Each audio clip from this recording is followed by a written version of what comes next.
Any thoughts in terms of what just happened? I'd love to hear some highlights and perhaps we can move forward with that. Anyone wants to start?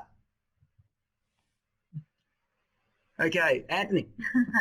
Hey John, I'm happy to jump in. First of all, what an infectious story by you. I've always known you have energy, but it's great to see that energy, and a lot of people were commenting about that. And I think it's that energy that will allow people to be engaged and to do things. And the other thing that I'm really enjoying so far is it seems there's quite a few practical suggestions around what we can do, not just a story of doom and gloom. So I'm looking forward to seeing what we can do in terms of responsible consumption. I think nothing fires you more, Anthony, than desire and passion and real purpose. I can't help thinking that quite often, we use the word purpose and it gets a bit diluted. So maybe the new term should be higher purpose. What would that be for everyone? Because I think that changes the whole aspect of the whole discussion. Mm. But Robert excites me because, for those who don't know, and not only is he part of an amazing architect firm, but he went to Bhutan, and for whatever reason, I'd love to go there and explore the happiness factor they have, because they don't have GDP, they have gross domestic happiness. And Amazing. that's all it's about: humanity, happiness, and engagement. Planet has no point without us actually moving forward for each other, right? John, that's Can't so agree more. interesting. Sorry, Mary. It's so interesting because Bhutan is the only country in the world that is not only carbon neutral, they're carbon negative. The only country in the whole world. Sorry, Mary, you were Yes, about to in say fact, something. Oh, I they've concur that happiness is a real driver. The energy that John has is infectious. When we lift our energy and we're living on purpose to the fullest of our potential, we become, I love to say, like bug zappers. We just attract things to us. And when we're in that zone, we can impact, influence, and inspire at much greater capacity. Mm-hmm. Thanks, Mary. It's that impact or that influence, I think, that brings on a ripple effect, because I think that's a responsibility we all have too, not just to do it good for ourselves, but to bring it on to others. Yeah. Uh, Absolutely.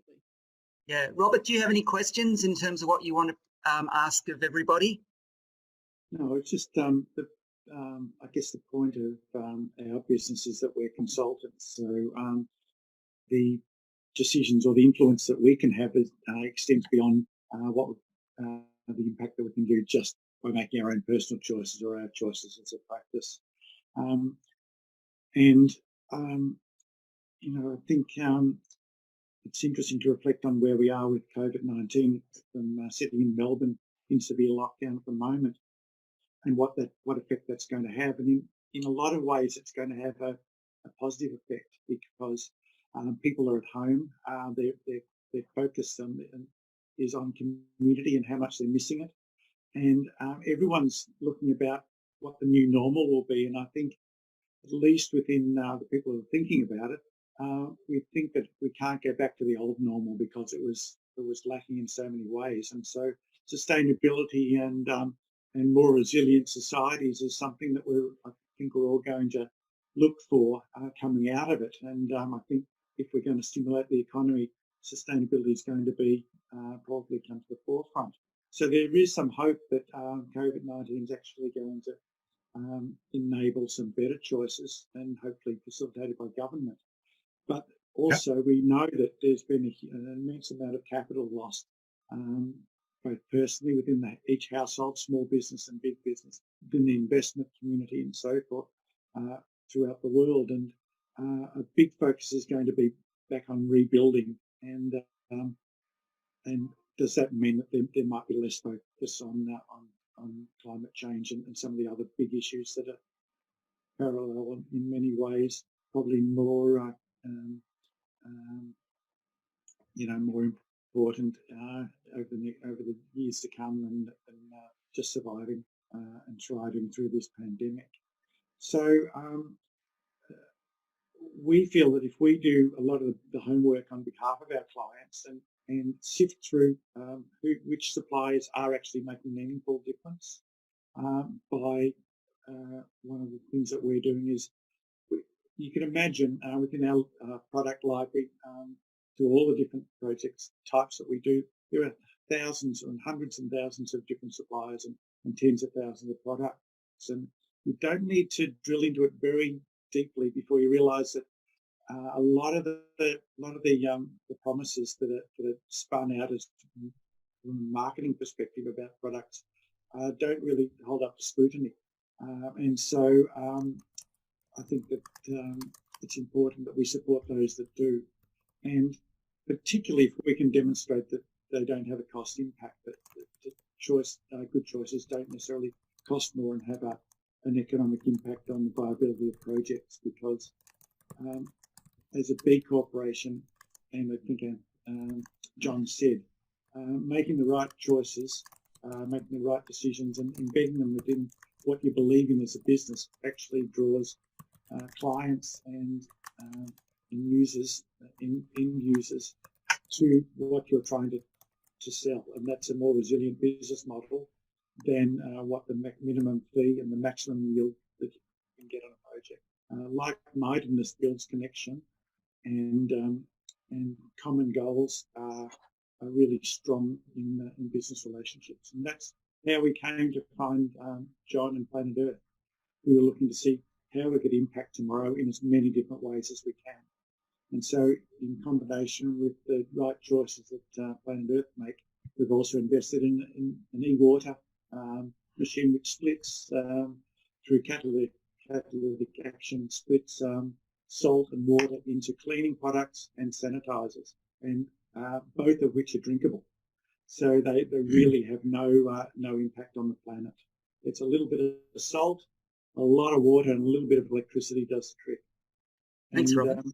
Interesting that we've facilitated that into Coles and now installing those, and we're working with the Department of Health to pipe this water through hospitals. So it would make everyone really think about those sort of decisions that, what Robert's talked about in terms of implementing the water system. Rachel Crawford from Seek.com would also know the story about where they're going to with e-water. Did you want to touch base on that one, Rachel, or not? Well, we're in transition. We're just about to move offices, well, hopefully at the end of COVID. But we've been using John's e-water for a long time, and it's had a very positive effect around our office. We've got an equality with Planet Earth. We treat his team as part of our team and an extension of our team. So but the e-water has been a big thing, and it is definitely one of our priorities moving into our new offices, that we keep it sustainable and keep with the e-water. But it was a really good introduction.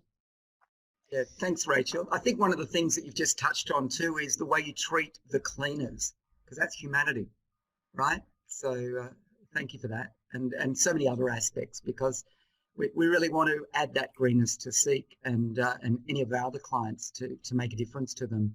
And for those that aren't that green, when they bring us on board, oh boy, they just become a little different. So it's a good thing. I don't think there's a cleaning company that can influence like that. Julie.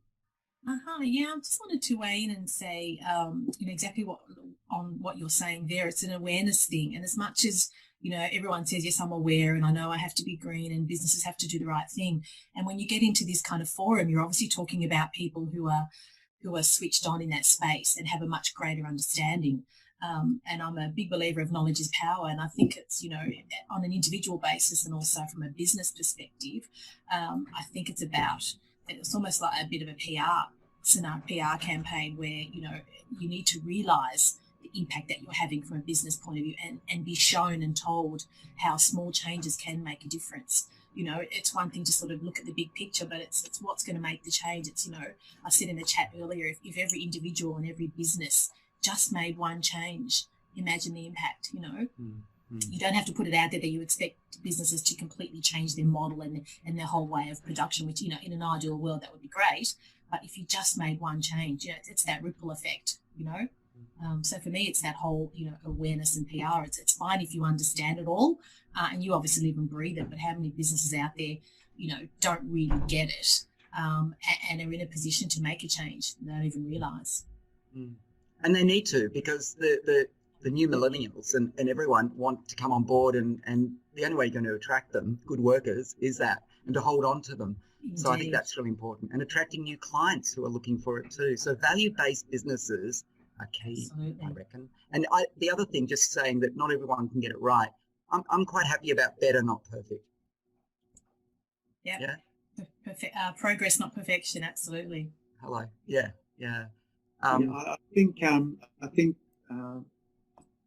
what we're trying to do in our business is separate the PR from the practice, and so we really value independent certification, and the testing that certification places your business under is really important.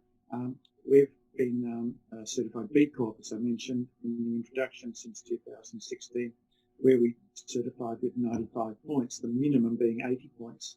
And the thing about B Corp certifications, it means that you've got to analyse every aspect of your business, from the transparency of your management to your energy consumption, to the way that you treat your employees, to your interaction with society, to the benefit that you're bringing to holistically. And the fact that you're independently certified means that it's not just your spin. Similarly, we found great value in going through the carbon neutral certification process. And we self-certified or self-analysed ourselves through just a website. Soon realised that self-analysis isn't worth the paper it's printed on. So we've had third-party certification through Pangolin Associates, another B Corp that I could recommend as taking a critical eye to your supply chains and your business, your personal and business carbon footprint. But beyond that, we've taken it a further step and been certified, audited, and then independently audited, and then certified through Climate Active, the government Department of Environment certification method. And so that distinguishes and makes it beyond doubt that it's not just personal spin or PR. And I think that's important because so many good intentions are misguided or not resilient. Great. Karen? You're on mute. Hi, everyone. Yeah, I'm just going to unmute myself. I just thought I'm really enjoying the conversation here. I'm actually an architect by trade, and I know CHC's work. It's amazing. But I've actually now moved into, I had a very personal experience around my health and chemicals and toxins and cleaning products and that sort of stuff and unhealthy building environments. And I'm now trying to merge both of those things together through like wellness company, probably more doing the educating side of, what you do in terms of building those healthy buildings and providing those building products and stuff. But I think that's also a key component of really, like Julie was saying, around awareness and educating and, creating more of that sort of platform where people can access the alternative options to start that process of, whichever way they pick around sustainability. So yeah, it's really exciting to, we're merging all of these different components together now, whether it's architecture and clean products and all the different things around that. Yeah, very key. I think what's really interesting is because of COVID, I've also heard people that used to fly a lot overseas. I was talking to Robert yesterday about it. A friend of mine would spend 30 days a year flying, going to America, coming back, going to America, coming back. And he said Zoom has changed his life. He won't have to travel as much. So there are some profound changes because of COVID-19, sadly, and also positively, So that's interesting. So we could see significant change there. I think one of the things that, from my perspective, is asking your suppliers how they go about choosing the products they provide you with, how they provide the services, whatever that might be. Could it be the wrap? It could be as simple as things like packaging. Why have too much packaging that needs to be made in the first place? I mentioned coffee pods before, manufactured and then thrown out again. It's not funny. But we don't think about those things. Last year I was at the climate march, and Anthony knows the story, where someone said, "Oh, I love your green Planet Earth T-shirt," and I looked at the guy who must have been 20 years of age. I said, "I love your one-use water bottle." Yeah. So it's the intention's still there, but I don't know what it is. I mean, you mentioned, Julie, about awareness. These guys are aware. So how do you go from awareness to action? I've got friends who have coffee machines with pods. I'm not judgmental. I don't think for a minute, maybe it was convenience, maybe it was a whole lot of things. But it's our job to maybe just add that little bit of thought to them. They go, "Oh my goodness, did I do that? I didn't mean it."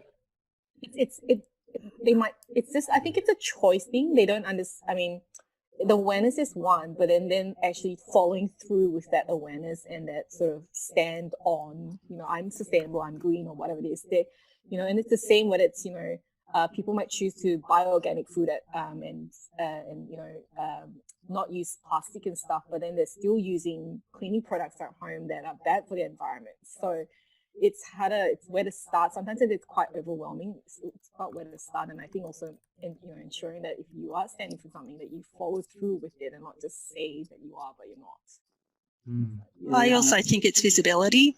I think one of the issues that we've had within our office, I work in our operations team at Seek, and we're always thinking, and thanks to John, we're always thinking about, saving the planet and the best way to approach it.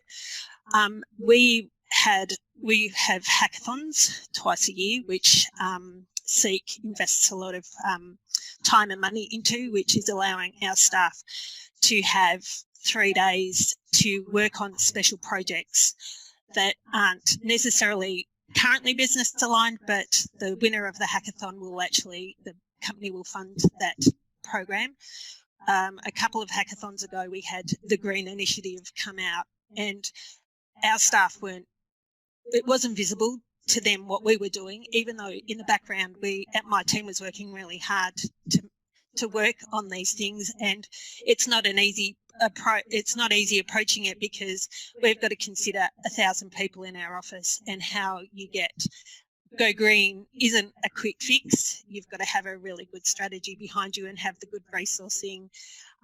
We're aiming to improve that moving into our new office, because it will be a lot more greener and sustainable. And we're really putting a big effort in, but we're also working with that change, is making sure that it's more visible and people can see what we're doing and what the impacts are that we're doing. Yeah, it's good. Diana, you run a travel business, and it's all about sustainability. I kind of like the idea that we could encourage people to spend more time in Australia than overseas. And with your sustainable kind of properties, what a great choice. Have you got anything you'd like to add to that? Hey, John, can you hear me? Yeah. Okay, cool. I'm just not on camera at the moment because I've just got low bandwidth. Thanks for bringing me in on the conversation. I've been actively listening to what everyone's saying. Sorry, there's a bit of background noise. My company is called the Sustainable Traveller, and my advocacy is sustainable travel and tourism, not just promoting the resorts and lodges and all these various amazing places you can go with the low impact, but also educating consumers, the travellers, on what they can do, what they can see, how they can, live, ensure that their tourism dollars are actually going to be staying in the community that they're visiting, and supporting heritage and also cultural experiences. And there's definitely a shift and a much greater awareness now, I think, amongst consumers, that they're looking at,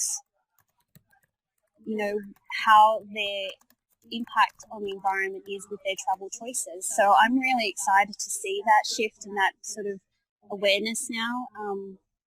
So I've sort of lost the question in the beginning because Well, I guess from a travel perspective and people making a choice that they stay in Australia and don't dream about necessarily going to Europe or America, but we've got so much to offer here, and look after the heritage, and then some of the thoughts that go into the properties. I'm sure they're pretty sustainable, I imagine. Yeah.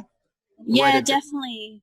So yeah, there's definitely now a shift to realize how much amazing natural wilderness open spaces we have here in Australia, and I'm really excited to see that because I have also been advocating for travelling locally and not necessarily jumping on a flight as well. We've got so much within just a couple of hours that people don't realise, and it's just a case of making it easy for them to find out where these places are, what they can do, what does it need, and that's what the Sustainable Travel platform tries to do. And the other great thing I'm seeing as well is I'm seeing a greater interest actually from the travel industry themselves.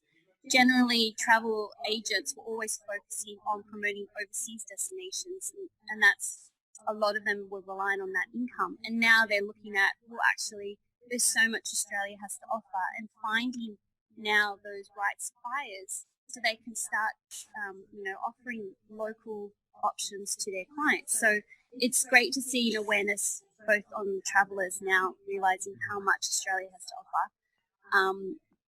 And, also we're the only country with the world's oldest Indigenous community. Like, I think that's just phenomenal, and it's been overlooked for so long. So it's great to see a lot more Aboriginal culture experiences now that people can look at and experience. And that I'm really excited about that. I think, and there's even city experiences. I don't think people realise there's so many you can do in your own city as well to have like a welcome to country experience. There's so much we can do.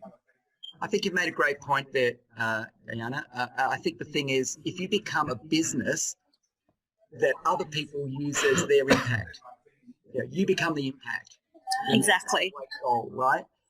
So you be the change. That's choices. my. Yeah. You say be the impact, and mine is quite similar. Be the change, and that's what I am and I do, and it's great to see that influence other people around me as well and inspire them. So I'd be keen to hear anyone who thinks that there's one thing they would change right now in their choice of responsible consumption. Would anyone like to bring that to the table? Can I just ask something quickly before we do that? What are some of the highest returning activities that we could do? Because what Karen said before about education is sometimes I'm not sure what's going to make a difference and what's not, and the levels of difference that things will make. And I have my bike and I ride a lot and I do a number of things to try to minimize my consumption, but I'm definitely not perfect. And just wondering what some of the highest returns are so that I can make that decision. That's great. I actually, that's really interesting thinking. I've actually believe in the idea of giving yourself, if we could actually scorecard everything that we do and then give ourselves a carbon budget of sorts, then we could say, I've got this amount of carbon this month left. Oh, what do I do? Oh, hang on. Maybe I could offset by buying some trees. Or maybe I could, flick a switch and change from, one electricity firm to renewable, so fossil fuels ain't good, right? So you go the other way, and what a change. So, yes, Mary. Yesterday, I made an impact. We changed all our rental properties over to a different property manager, and because of that, they're planting 100 trees. God. Can I ask which company that is? Dax from Hera Property Group. He's on the call today. Not with us, but he's on the call today. Yeah. What property group, sorry? Dax from Hera, Hera, Property Group. Property Group, great. Yeah, because we have a client called Ethical Properties. They do the same for their clients, and it changes their entire footprint. And he's also looking about talking to our tenants of all the properties and putting on solar panels, so that the tenants pay a little bit extra rent, but they still get a bigger benefit in their bills dropping. We impact the environment better and the properties go up as well. Great. Right. No, that's really good, isn't it? Yes, Anthony. John, you've been an advocate of responsible consumption for a long time now. I wonder, what are some of the things that we might not be aware of that we're doing, which is actually really irresponsible consumption, but we might not even know we're doing it? Very good question. Well, I mean, you look at the first few things that have huge impact, like your transportation, right? And then you might look at the electricity or the energy that you use, and that's important too. So there's all these aspects that go along the lines. What are the key primary things we do all the time before we go to the next level? Otherwise, it can become really daunting, right? So in terms of, you know, just reducing your power load is important. I mean, it's one thing to have solar power. That's great. But what if you reduce your power load anyway? And what if your purchasing was a question of, do I really need it or can I do without it? Will it, you know, I mean, silly thing. A packet of chips was mentioned before, you know, on the panel. But it's a story that I talk about where you buy a packet of chips, but you didn't know where it started. It was a potato in the farmer's ground, right? It had to be planted. Before that, it had to be ploughed, all that energy. And then it had to be watered. And then it had to be, you know, all that stuff before it even becomes a potato that's ready to be picked up, put onto transportation in a box, to go somewhere to get sliced and cooked and go into cartons. But in the meantime, before they go into cartons, packaging's being made. That packaging that takes 1,000 years to end up in landfill. You thought that was bad. All the energy that happened before that. So the most powerful thing anyone can actually do is look at what you buy and go, no, I just don't need it. I mean, how enjoyable is a packet of chips, really? I mean, at the end of the day, you've kind of gone through this whole freaking process where the product ends up in the supermarket if you're lucky. Not so lucky if it ends up in a vending machine, which is powered, for God's sake. And then you put your money in, $4, you eat it, and it just costs the planet $10. So, John, one simple choice we can make is don't buy stuff from a vending machine. Bang. There you go. Yeah. And consider your packaging. John, before I give up my salt and vinegar treats, which I absolutely love, can I just dock in with Karen Tan, the wellness keeper, to double check, am I better off not eating salt and vinegar chips? You are probably better off not eating your salt and vinegar chips, Andy. But if not, you know, your offset could be consumables, like what John was saying is huge. Like, you know, clothing is a huge thing too. Like choosing for a year not to buy any new clothes. Secondhand, buy from recycle shops or recycle your clothing, exchange your clothing with friends. You know, that clothing is just such a huge, another area that's not spoken about too. Yeah. Thank you. Another thing, sorry, Karen, it makes me think, buy things that'll last longer, pay a little more. Yes, exactly. Pay more money for something rather than something from, say, Kmart that, you know, it will last longer, that's organic or cotton, you know, and natural fibers too, so that when it breaks down, it actually breaks down rather than being synthetic and not break down. Jeez. And the thing is, if something's too cheap, it just may not be fair trade. I mean, even our uniforms for our cleaners, I don't know if I can find it. Yep, this is it. Look at that. That's a fair trade symbol, right? Well, hang on. See? It's those sort of things that make a huge difference, because if you buy something too cheap, maybe the labour overseas haven't really been handled very well. So that kind of thing too is the way cotton is produced and so forth. So it's a good one. Julie, you wanted to ask something. Yeah, I was just going to say, you know, talking about choices, I know that during the week you posted on LinkedIn about, you know, the supermarkets and you know, a bunch of bananas that was packaged up, and, you know, that really gets my goat when I go and there's, you know, 5 apples wrapped up in a pack. Like, what the hell? And what I don't get is how the supermarkets can justify that, and why on earth, like, if they just stopped doing it, you wouldn't have it there to buy. So, you know, people do, I don't know, maybe people are just caught up in the whole convenience thing. I don't really quite Did you watch War on Waste, Julie? Big pardon? Did you watch War on Waste? No, I didn't. Okay, so they had those stupid crooked bananas that got chucked out. Billions of bananas thrown away every year. Honestly, because they look ugly. Yeah, it makes no sense. But why the supermarkets continue to pre-package, you know, fruit and veg in lots of little portions, I don't get how they can call themselves, you know, responsible, and yet they continue to do that. You know, why is there not an outcry against that? I don't get it. Why people keep buying that sort of stuff. Because in the words of Robert Godliff, he'll tell you that's all greenwash. Yeah, I know. Well, I understand greenwash. It is indeed. But then, you know, it wouldn't take much to, again, I talk about that whole awareness thing, you know, if you just put it out there and said, hey, do you realise, you know, why are you buying, you know, packs of 4 little apples and just, you know, It's just unnecessary. It's all been packed up in plastic, and and then what are you going to do with the plastic? It's just, and that's something so simple that anybody, you don't have to talk about a whole business changing their whole production line. It's something that just parents and shoppers can do. Just stop buying those products. Look, I think we need to be aware. Robert Goodliffe will tell you that no one understands greenwashing. Would you agree, Robert? But it's a serious issue. Absolutely. I guess the question was asked about what major impact we can actually make, and I think that beyond the choices that you can make yourself about whether you have a packet of chips or not, finding as many forums to advocate for change and influence is the biggest impact that we can have. I remember, a few years ago, less than 10 years ago, you'd watch Jamie Oliver and he'd reach behind you into his fridge and bring out a packet of lettuce in a bag, and you'd think, what's that all about? That wasn't in Australia. That was a Tesco's thing from the UK. Sure enough, within 10 years, it's all the rage in the supermarkets. But consumer advocacy has now said to Aldi that we don't want all that stuff anymore. Aldi's now driving the change, which is going to, reverse that process within the supermarkets. That's only people deciding that that's what they want to do. I think it's going to be people hitting the media, driving through, looking at the CBD and saying, we've turned our front room lights off. Why are all these offices lit up? Surely it can't be the cleaners.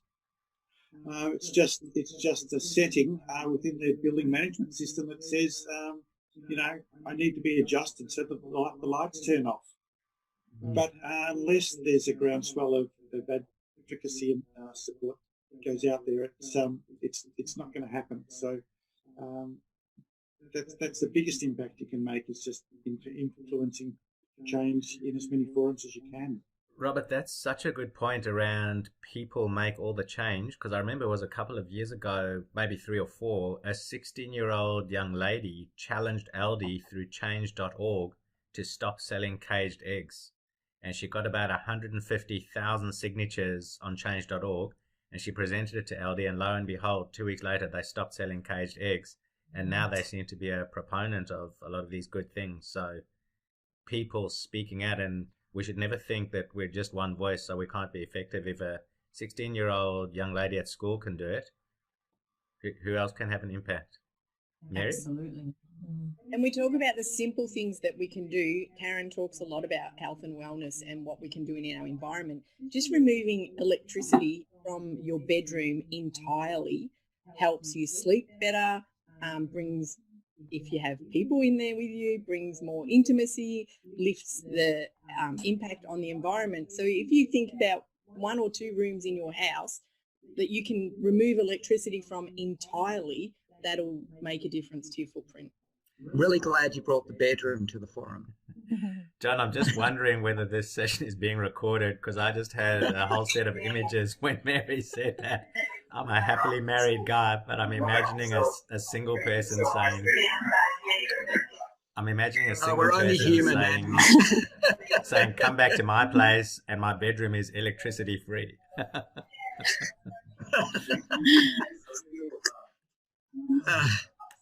So, anyone else want to say anything about what they do in terms of impact, in terms of their responsible consumption? Hi, Eduardo. Hi. Sorry, Felicity, I think she wants to say something. Oh, yeah, no, that's okay. I was just going to say that, it's interesting listening to everyone talk about, I think there's a lot of people on the call that have very deep green values, and that's a wonderful thing to see. And I think I work in sustainability, so that's been my whole career, working with corporates, particularly in food processing, packaging and logistics. And a lot of the corporates have trying to balance things like reducing packaging waste with carbon emissions. And it was really interesting talking about, say, the packaging in food production. But packaging it's a double-edged sword in a way. There's some really good things that it brings for us, like increased shelf life, so reducing the amount of spoilage. and then that in turn reduces carbon emissions, because as we know, food when it decomposes results in methane, which is has a high global warming potential than say carbon. Than carbon. So it is a real balance, and it is really difficult. And I hear what what some people have been saying, that you've got to really choose when you can use these kinds of innovation, which is what packaging is in a way, without overusing it unnecessarily. So I think that a lot of the retailers in particular have a real challenge, and so I'm from Bunzl, and we work with some of those food like farmers and the growers and things to help them to determine what type of packaging they need to then forward on to say organisations like Woolworths and Coles. And it's not an easy thing, because you've got as one of the women in the conversation mentioned before, we don't want to have overuse of packaging, absolutely, but then sometimes a cardboard carton might have a higher carbon impact than say a plastic carton, and so it ends up being a really complex problem to work through. I think that's a really good point, but it's not, and I agree with you, because if you want longevity with food, it'd be madness to think anything else. So it is all about consideration and I actually, I see it as conscious consumption. Right. Yeah. And so that's really important. And the other thing that I see too is, but there's so many other products. Let's look at cleaning chemicals at the supermarket. Why aren't they all in little concentrates? Why are we buying big bottles with water? Why can't we just have a starter kit? Rachel will know what I'm talking about. A starter kit, because I talked about this how many years ago? 12 years ago, I wanted to introduce it. But anyway, the idea of starter kits, so that once you've got it, these spray bottles should have longevity. They should last a long time. These triggers should be able to be there forever, and so should the base product. And then you don't have to carry as much home too, so there's less weight. So there's a whole lot of benefits, isn't there? So it's not just food, but yeah. No, that's fine. I just want to share a couple of things with you guys. I work with John, and I've been working with John for 10 years. I immigrated to Australia in 2009, and I come from South America, from Venezuela. So first thing I want to say, I'm proudly an Australian now, and I don't know if you know, but we are miles ahead of everyone else. Like Australia in terms of sustainability and compared to South America, compared to where I come from, we are doing much more. So I want to leave that on the table so you guys know that even I know you're passionate. I know we are all passionate. That's why we're here. But there's a lot of other people that are not here that are contributing more than in other countries. Is that enough? Of course not, but it's a start. The second thing I want to say is something that Robert just said. The more people you can influence, obviously is the way to go, because the reason why those little packaging of 3 or 4 apples in the supermarket is there because people are buying them. So the more people you can influence, the better. We have a person in the office that is the big influencer, Sam, our sales manager. He lives his life like what Mary said. If he knew that idea of removing electricity from his room, he would do it right now. So everything he does it for the right reason. So, picking 1 or 2 things every day and changing 1 or 2 things every day will go a long way. That's what I want to leave with you guys today. I just noticed someone's made this point about transparent labelling on packaging. So they've just, if people aren't aware, there's just been a real overhaul of that process in Australia and New Zealand. So there is a new labelling scheme that's come out that's much easier to understand what goes in the bin and what can be recycled. So you can have a look on the packaging for that, and it's really about better information for consumers. Kelly, I'm so encouraged that you are in the session, and I think there are 2, 3 or 4 people here from Bunzl, and I know Bunzl is a huge organization. I hope you don't mind. I looked you up on LinkedIn, and I see Bunzl globally is about a $40 billion operation, and Australia and New Zealand's about 10 billion. So the fact that Bunzl is making this kind of an effort to understand sustainability and to take moves in the direction of making the planet more sustainable is so encouraging. Absolutely. That's just huge. Yeah. So we are a huge company. I think there's about 17,500 people globally. And just to give you some insight, so my role is predominantly about supporting our customers to meet their sustainability objectives. So that's what I've been employed to do. So I partner with mainly our larger customers, but I'm available kind of as a service to all our customers. And so what I do is I help, I guess, unpack what their sustainability values and their objectives are, and then through the products and services that we sell them, make sure that we're supporting them to meet those, whether that might be carbon reductions, reducing packaging waste, could be eliminating plastic, could be, increasing a compostables market, whatever that might be. And what I find is that that sustainability goals are linked back to the organisation's values, whether that might be through the CEO or the sustainability strategy or whatever that might be. So it's different, just like the people in this workshop have different views, so do organisations. Wow. John, I've just seen a sign on the screen saying we've got about 40 seconds left before we will all be taken back to the main room. And we can't even ignore it. They take us away. What's the one or two actions that everybody can take, everyone even in the main forum, that's going to help with responsible consumption? I took notes here. Don't buy from vending machines. Change to a renewable energy provider. Make your bedroom electricity free. What's the main one? And I think the one Felicity brought up a good one in terms of packaging for food, and don't ignore the fact that it's good packaging, because in fact it's better in the